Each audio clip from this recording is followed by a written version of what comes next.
Previously on a game called Quest. We're just trying to find our friend. What's our friend's name again? He's a giant lizard. Maya! If we don't fight with each other, then we're not fulfilling our duty to the kingdom, to the monarch. Oh, maybe you could fight each other in less lethal ways? Soccer, perhaps? Yeah, hey, little hedgehog, do you like games? Sports games, where you're the star. Well, yeah, I'm super athletic. Yeah, I'm super athletic. Super fast. Super fast. And Gray is going to use Mirage to form the illusion of a giant soccer stadium. Daisy kind of comes up. I have to get back to my village. I'm sure I will see you again when you arrive. And they pull out a silver compass, and it has a sort of glow around it. When he puts it in your hand, it feels... She just gets like a little teary-eyed, but she doesn't want to like show it. And so it's like a line of these like metallic snake people, Lacerti, just running down the line, like giving high fives to each other. It's quite the sight. It's quite the sight. Hello, everyone, and welcome back to another episode of a game called Quest. We are so glad to have you joining us today. I hope that you're having an amazing Tuesday and a great week. I'm Rose, your friendly neighborhood game master / guide. So, now that you remember who I am, and hopefully you're starting to remember where we are in the world, let's jump into the game. Our story continues at the end of a very exciting celebration. Our heroes begin to pack up the makings of a very exciting and exhilarating soccer game. Their new companions, the brutish, but turns out relatively friendly Lacerti lizard creatures, begin to gather their things, picking up their discarded weapons, no longer fighting each other in the normal way, but having found a different way to get out their competitive urges. They all bid farewells and say, we hope to see you again. And off they go into the woods, leaving the four of you in the clearing, just in time for the sun to set and it to be dark. And as you'll remember, Zach, getting extremely cold by the moment. Yeah, maybe I should have told you guys it's going to get a bit chilly. Glad I got this cloak here. Although, I actually don't really care if it's cold. Thorn feels comfortable like all the time. It's crazy how comfortable he feels. But you guys, I don't know. Get your cloaks and blankets out. Are we marching through the night? Are we making camp? Is that what we're supposed to do? We're all by ourselves, guys. What are we gonna do? Yeah, man, I don't know. That kind of wore me out. I'm not much of a sports guy, Gray, but that was good.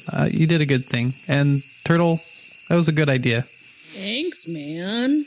Yeah, non-violence is the way. Yeah. You guys all feel a chill as the wind brushes through the trees, and you all a simultaneous shiver as the temperature plummets again. Anybody know how to make a fire? Magic Man? Oh, you mean like this? And Gray's going to use magic tricks to produce a flickering flame of light that does not... I don't think it emits heat. Oh, God. So we see a fire flicker up between all of you, and then it's not any warmer. It'll help. It helps to light things a little bit, but it's just an illusion. Wait, so it's useless. I don't think Thorn is really into fires. Someone should do something quick, because I'm a reptile. Gray grabs two sticks from off the ground and starts rubbing them together in a way that definitely will not start a fire. Yeah, and Zach's gonna try to blow on it, Elise just groans a little bit. At this point, Zuri's becoming a little more Elise. So the more sweetness is turning into the more easily misunderstood being grumpiness. So she's just All right. So then she starts like looking for actual stuff to make a fire. Awesome. And we're in the woods, right? Yeah, you're right in the woods. So go ahead and give me a roll. Tell me what you can find with the roll. I got a 13. All right, so that is a success. So you managed to find the makings of a fire. You're kind of crawling around, managing with the slight light from the magic tricks of Gray / Yuselga. You're able actually to find the makings of a fire. And you have kind of like some survival instincts to know like what kind of rocks you can use to scrap together a fire. And you manage to get a small fire going. It's nothing like too special, but it is warming up the clearing a little bit. Lovely. So now the four of you guys are sitting around a fire. So I finished the last touches of the fire. I throw in a couple more sticks. It's a good thing that it hasn't rained recently, it seems. And then she's like throwing in the sticks, and then she's like, okay, what do we do about food? Oh, speaking of rain, it could rain at some point.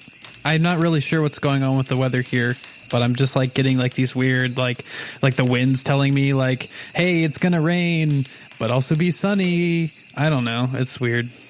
This place is weird, man. So sunny rain. All right. Got it. She like groans a little bit, and then she's just like, but again, what are we going to do about food? And we need to find a shelter before we even go on very farther. Where are we going to sleep? What if it does rain? I was hoping we would just make it to the village soon. Elise looks around. She's like, when it's this dark? I meant tomorrow. Okay, that's true, but what do we do for tonight? Anyone? You hear in the distance, a howl. Fantastic. Oh, great. Oh, somebody's making wolf noises. Yes, I'm sure somebody is making wolf noises, and it's not an actual wolf.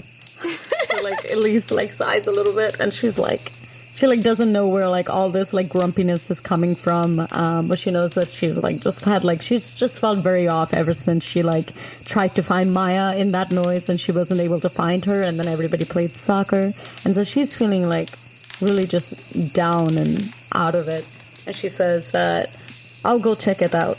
And then she, like, stands up and she's like, and maybe I'll try to find some food. But wait, she can't even do that because there's nothing that she can light up the path with. Oh, yeah, I can help. Gray jumps up to his feet and runs over and, using magic tricks, produces a little flickering flame above his head. So you look like a dwarf-shaped candle. Yes. Yes, isn't that so cute? Elise finally cracks a little bit of a smile. I think this is like the first smile that she's had since like the whole stuff went down. And then she like nods and she says, all right, then come on. Are you two going to be okay managing this area? Yeah, I'll keep the fire going. I think I'm also... Hey, Talon, do you want to go fly around and see if you can hunt? I don't know. I assume you do that. You look like you eat meat. Talon, in response, lets out a kind of soft caw and takes off. But then, like, she perches at the top of a tree to look at you as if for approval. Yeah, I mean, get something for yourself and then get something for everybody else, okay? She flies off. Okay, there you go. I mean, You hear the howl again, this time closer. Are you guys sure you want to go off? Oh, yeah. You know, we just gotta, like, I don't know, find some berries or something. You know, that's what you do when you're in nature, right? You just find the berries good to eat. Yes, and we can't expect your little bird Talon to bring back stable structure for us to sleep under. Maybe a board, maybe some more leaves. We have to find something. So the best thing to do is go and explore and make sure this wolf doesn't just attack our home base. I'll try to see what I can do here. Okay, so I guess Gray and Elise go off. Yeah, so both of you guys go ahead and give me a roll to see what you can find in the woods. Okay. Well then. Oh no, what did you do? I got a 2. I got a 20. Nice. Okay. All right, so let's deal with the triumph first. I'm crying. You automatically succeed what you were trying to do. So you find like a little area with some cattails, like soft puffy plants that like usually are in the water. They're growing on land, but you find a bunch of like soft leaves and sticks and things like that. And so you manage to find like the makings of a nice bed, and then you even find a place where there's a hollowed out tree that you guys, like a massive stump that's been hollowed out that you could feasibly fit 4 people in. Cosmic timing. Well, you're not with us, Dr. Turtle. I sense it back at the camp. Amazing. I'm crying. Amazing. What about the wolf? Right. So there was a failure involved in this as well. So I think the 2 of you guys find all of this, and you go back to the other 2, and to bring the news that you found this hollowed out tree, and you've left like your supplies and stuff in there, and the 4 of you guys are heading over towards the tree, and then suddenly, out of nowhere, Gray gets tackled by a wolf. Oh, God. Oh, my God. Yeah, so immediately you take 1 damage. And wait, no, Elise wants to intercept because that's one of my powers. Oh! Nice. Okay. Okay. All right. Go ahead and describe to me that power first. So it's like if like one of my teammates or somebody else is getting attacked, then I can like intercept. Let me just double check and look this up. This attack, Intercept. You spend 1 adventure point, and if a nearby character is about to attack someone, you may rush to intercept the attack. You must say that you use the ability as soon as I declare the attack, and then I make the attack on you instead. Ooh. Okay, I'll do that. Thanks. Okay, do you want to first describe to me like what that moment looks like? Describe to me first, Gray, what you're doing, and then I'll take it from there. Like before the attack. I'm totally oblivious. Just like there's a big rock on the ground, and I'm trying to flip it over so I can look underneath, and it's just way too much for me. I'm struggling. Yes. I think, Elise, you see 2 glowing eyes in the dark behind him. And what do you do? Like, I see this happening, and I just see Gray being incompetent. I'm kidding. But I'm, like, irritated because, like, I came to bring him for help. But then she's just like, okay, this is not me thinking. This is Elisa's irritation. So Zuri, like, shakes off those feelings, and she's like, wait, my friend is about to get hurt. And then she sees, like, the wolf, like the glowing eyes, and she immediately, like, she was, like, a little ways away because she was, gathering some of the little like leafy thingies from under the sea. That's exactly what it's called, leafy thing. Yeah, I mean that's what I call them. And then she like slides, like she still is holding these leaves, but then she like slides in right in front of Gray when like the wolf like leaps on, and she has like this like her arms are like spread out because she's like doing this protect, and then like the wolf just like, you know, like jumps right on top of her. Yeah. But like as this is happening, she's like pulling out her dagger with her like other hand. Oh, absolutely. So go ahead and mark off 1 adventure point, like erase, like say that you spent the 1 point for that. Got it. That does work, and apparently this also causes the creature to immediately become affected by your provoke ability. So the target will now focus its attention on you, basically. And I just want to say, like, for some metagaming stuff, the reason why it's good for the fighter to draw attacks is because the fighter also has, or you have a counterattack. So anytime that these attacks miss you or they roll badly on them, you can get that counterattack in. So that's sort of why you're trying to get these attacks on you instead of other people.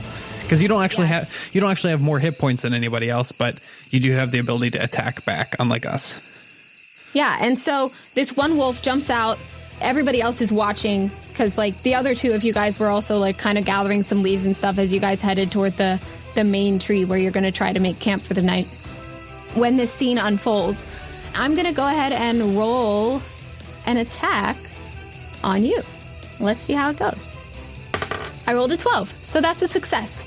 So the wolf jumps on you, and hits you with both paws, pushing you back, and the four of you guys tumble through the dirt.